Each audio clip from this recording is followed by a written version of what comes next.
রবিবার রাত্রে চলে গিয়েছিলাম শ্রী শ্রী বাবা তারকনাথ ধামে।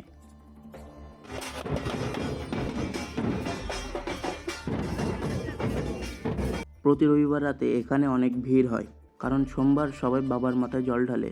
সোমবারকে বাবার বিশেষ দিন মনে করা হয়, তাই এই ভিড়। মন্দিরের চারপাশে রয়েছে অনেক দোকানপাট।